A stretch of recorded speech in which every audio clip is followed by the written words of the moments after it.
YouTube, Cardfight King, back with a trifecta. I just did my sneak peek wrap up thing, so now I'm getting at you with the trifecta of deck profiles. First deck profile is going to be Granblues. I love water, I love pirates, so obviously they go hand in hand. I'll get to my overall thought. That's one thing I'm gonna start doing now. At the end of the video, I'm gonna give my overall thoughts on the decks. So Captain Nightkid starting now. He is our starter. I think he's probably one of the better starters for Granblues. Probably the best. We got a new one called Peter the Ghosty. He's just a counterblast 1, pushing the soul, mill 2, draw 1. Not really good. This guy, you put counterblast 1, pushing the soul. Look at the top 10 cards of your deck, and you choose one of them to put in a drop zone. And there are some units in here which you need to have into the drop zone, because they give you pluses. Going on to grade 1s. Alright, so for my grade 1s, I got 4 perfect guards. Gus Jin, I think he's around maybe $12. This is a really real budget deck. So, you know, if you're looking for a new Vanguard deck and you're not trying to spend, you know, maybe $80 or more dollars, pick this up, because I'll tell you what, the main Vanguards in this deck are are about $3 to $4 a piece. It's really cheap. So for grade 1s, I have 2 Samurai Spears. He's a counterblast 1, retire 1, and come back from the drop zone. I have 4 Danny Guy Mario basic 8K vanilla, and I have 4 of the new card. I've been waiting for it to come out.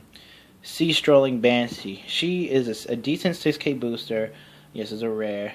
And her effect is when she's called to the rear guard from the drop zone, Soul Blast 1 and draw a card. You can call her back multiple times in this deck and keep drawing. She is one of your mainstays of draw power, but that doesn't generally come till later in the game. So make sure you're trying to get her into the drop zone as early as you can.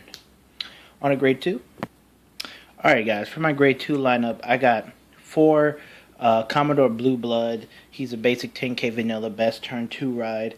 I have 4 of the new card, Dragon Corrode Corrupt Dragon. He is our new grade 2 one. I think that he's one of the best units that Granblue actually got. His effect is when he's called from the drop zone to the rearguard circle, he gets an extra 3K into the end of turn, which means that he becomes a 12K hitter when you call him out from the drop zone. And with the new break ride and a modern reverse like that, you can bring him out to some really beefy numbers. And then I have 3 Ruin Shade. I call her Lady Ruin Shade, or when I'm angry, sometimes I call her the Barlow Woman. If you guys watch the show Black Sails, you'll know what I'm saying when I mean the Barlow Woman. But no, she's really good. 4 I think is too many of her, because you don't want to deck yourself out. But 3 is good when you need to hit those. You know, because she makes herself 11K by when she attacks on the Vanguard rear spot, mill 2, and she gains an extra 2K. So she can swing for 11, but only when you need to, really. You know, to push lanes for between a 10 and 15K shield. But yeah, she's good. Really good card. Helps me out in some situations, especially if you mill like Banshee and the grade 3 you don't need. You know, it's just. Oh, excuse me, just dropped some. Just more ways to hit your triggers. Alright, on to grade 3. Alright guys, and for the grade 3 lineup, we have 2 regular Ice Prison Necromancer Cocytus. His effect is when he's placed onto the Vanguard Circle, Counterblast 2, Superior Call a Granblue card from your drop zone to a Rearguard Circle. And his other effect is on Limit Break, is when he attacks the Vanguard, and I'm at 4 damage. I believe yeah, he gets 5K, so he swings for 15 by himself.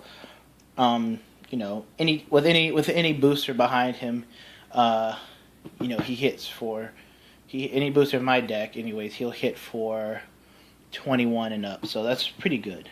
I have one, like I said in my sneak preview video, I only have one Cocytus Reverse. His effect, he's the cross ride version of him, obviously. What his effect is on Limit Break 4, you lock one unit, mill 3, and then you get to Superior Call a Granblue from your drop zone to the field, and that Granblue card gains an extra 3k. Now, he definitely combos with Corrupt Dragon and Banshee here. So, yeah, he does that. But the fact that you mill 3 cards can get very, very, detrimental to you, because you don't know what you mill. Like, I've had it, like, yesterday, numerous amount of times when I needed to put some shielding on the field in terms of, intercepts and things like that, or pluses. I would mill, and I would mill, like, 2 shield triggers and a perfect guard. I mean, it's just, you got to get lucky. You just got to get lucky. And I run one Master Swordsman Nightstorm. Because Cocytus on the rearguard circle is not really that meh. And Nightstorm, at least he gains 2k on the Vanguard and rearguard circle outside of Limit Break. But, he's more of a rearguard unit than anything else. So I won one here. The grade 3 lineup is still in question. So excuse it for looking kind of jank, but it's still in question. But one thing that's not in question is my break rides. Lord of the 17th Nightmares. He is probably the best Granblue card in this deck, and for good reason. With an obvious downside, of course. When a Granblue rides on top of him, and I believe this is which one is it? Yeah, I have an SP one right here. Yeah, I got an SP one. Yeah. When a Granblue rides on top of him, you get 10,000 power, and then you get to choose 2 Granblues from your drop zone. Superior call them to the field, and they gain 5k. So, meaning that your Corrupt Dragon is going to become a 17k beater by himself, and then you can Banshee get to draw. And if sometimes if you have your front row established already, go ahead, call out 2 Banshees and get 2 draws off. So you get what you need. And then at the end of the turn, they go to the drop zone. So that's the only downside to it, to me, that they go back to the drop zone at the end of the turn. But for that turn, you get some pretty powerful columns. On to the triggers. Okay, guys. So this is my trigger lineup. I run 8 crit, 4 draw, 4 heal. I wanted to save this for last because I do need to explain why I run draws in here. Apparently, this is the second bird cone, pushing the soul, draw a card.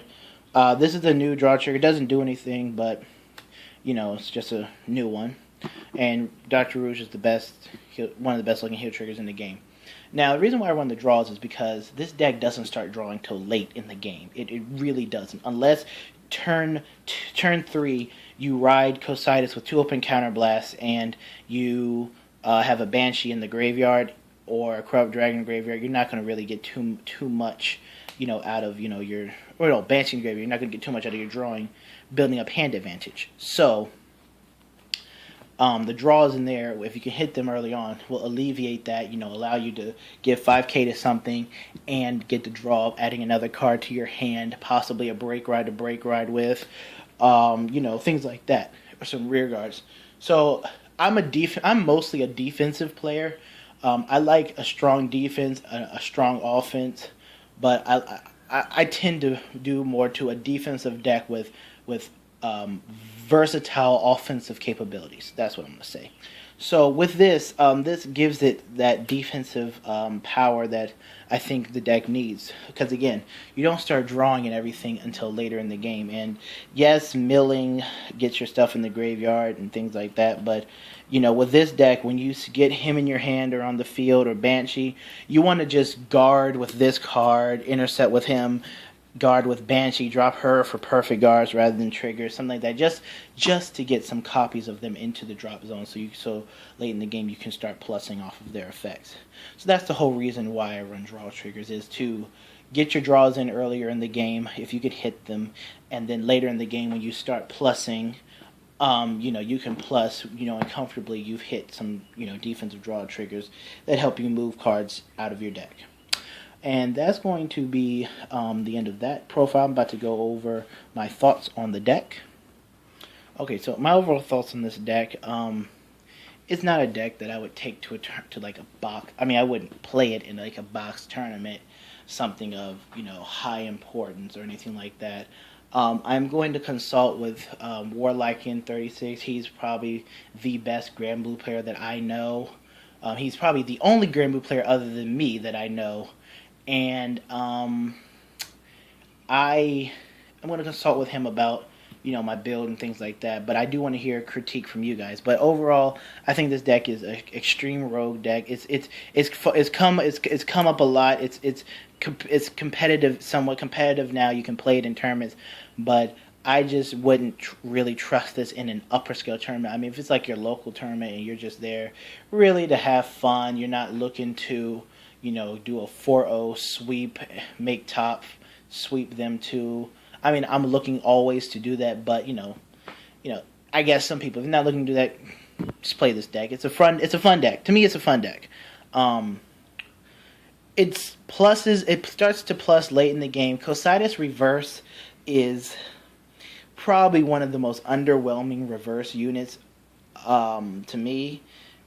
The card that's coming out in Fighter's Collection is a lot better than him. I forget his effectiveness now, but you don't have to mill 3 cards in order to just get 1 out. I mean, if you mill 3 to get 2 out, that would be cool, but you mill 3 to get 1 out, so it's like, meh. But yeah, this deck is a budget deck.